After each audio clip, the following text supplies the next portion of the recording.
नमस्कार, मी डॉक्टर हिरालाल पवार, हृदयरोग तज्ज्ञ, नाशिक। मी आज आपल्याशी माझ्या आयुष्यातील एक खूप धक्कादायक गोष्ट तुमच्याशी शेअर करणार आहे। साधारणतः एक 3 आठवड्यापूर्वी रविवारी मला थोडा वेळ होता म्हणून माझा जो 14 वर्षाचा मुलगा आहे, जो 8वीला आहे, तर मी त्याला सहज म्हणून बायोलॉजीचं पुस्तक घेऊन मी माझ्या हॉस्पिटलला त्याला बोलवलं। मग आम्ही डॉक्टर्स रूममध्ये हृदयावरती त्याचा जो टॉपिक होता, त्याचा जो विषय होता, त्याच्यावर आम्ही थोडंसं डिस्कशन करत होतो। हृदयाला चेंबर किती असतात, व्हाल्व किती असतात, हे सगळं आमचं चालू होतं। आणि हे सगळं वाचता वाचता शेवटी त्याच्यामध्ये ब्लड प्रेशरबद्दलही काही टॉपिक होते की नॉर्मल बीपी किती असतो, सिस्टॉलिक बीपी म्हणजे काय, डायस्टोलिक बीपी म्हणजे काय, हे सगळं त्याला मी समजवत होतो।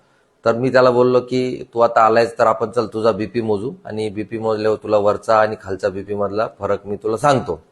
म्हणून मी त्याला डॉक्टर रूम मधून कन्सल्टिंग चेंबरमध्ये आणलं, त्याचा बीपी मोजला आणि तो बीपी 144/92 होता। हे बघून मी हादरलो।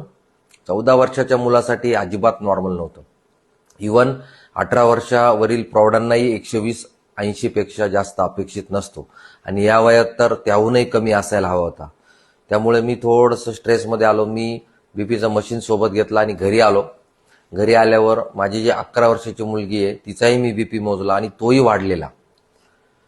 आता आम्ही डॉक्टर कुटुंबीय, माझा बीपी साधारणतः 120/80, माझ्या पत्नीचा डॉक्टर स्मिता तिचाही नेहमी 110/70, म्हणजे हा जेनेटिक प्रॉब्लेम नव्हता। मग कारण शोधायला सुरुवात केली।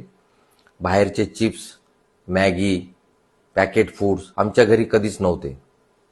पण एक गोष्ट माझ्या लक्षात आली नव्हती, आणि ती म्हणजे घरात असलेलं tomato ketchup, schezwan sauce, mayonnaise, cheese, घरचा डोसा पण शेजवान सॉस सहित, मेथी पराठा पण केचप किंवा मेयोनीज सोबत, भाजी पण चीज घालून, मखाना पॅकेटमधले, मीठ घातलेले मखाने। आणि आम्हाला असं वाटत होतं की 80% हेल्दी आहे ना, थोडं चालेल, पण शरीराला ते थोडं सुद्धा चालत नव्हतं।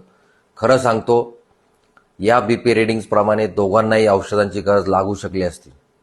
पण आम्ही आधी डाएट पूर्ण बदलायचं ठरवलं। सर्व सॉसेस, मेयोनीज, चीज पूर्णपणे बंद केलं। इवन पॅकेज मखाना सुद्धा बंद केला। सकाळी रोज नारळ पाणी 1 ग्लास, कारण त्यात पोटॅशियम भरपूर असते, सुरू केलं। सकाळी 6 to 7 मध्ये 1 तास वर्कआउट सुरू केला, आणि फक्त 10 दिवसात परिणाम दिसला। मुलाचा बीपी 120/80च्या खाली आला, मुलीचा बीपी 110/70च्या खाली आला। मी आनंदी होतो आणि तितकाच आश्चर्यचकितही, कारण कार्डिओलॉजिस्ट म्हणून मी रोज बघत असतो 15 वर्ष, 16 वर्ष, 18 वर्षाचे तरुण तरुणी उच्च बीपी घेऊन येतात। कालच एका गावामधली एक 18 वर्षाची मुलगी 180-100 इतका बीपी घेऊन आली होती। आईवडील दोघेही नॉर्मल होते, पण मला तिला औषध सुरू करावं लागलं। माझा ठाम मेसेज आहे की फक्त बाहेरचं नाही तर घरातलं सॉस कल्चर सुद्धा आपल्याला थांबवलं पाहिजे। केचप, मेयोनीज, चीज ही मुलांसाठी उपयोगी गोष्टी नाही आहेत। आजच आपल्या मुलाचा बीपी आणि शुगर तपासून घ्या, कारण शाळेत जाणाऱ्या मुलांमध्येही उच्च बीपी आणि मधुमेह झपाट्याने वाढत आहे। आज आपण काळजी घेतली तर उद्या आपण औषधं टाळू शकतो।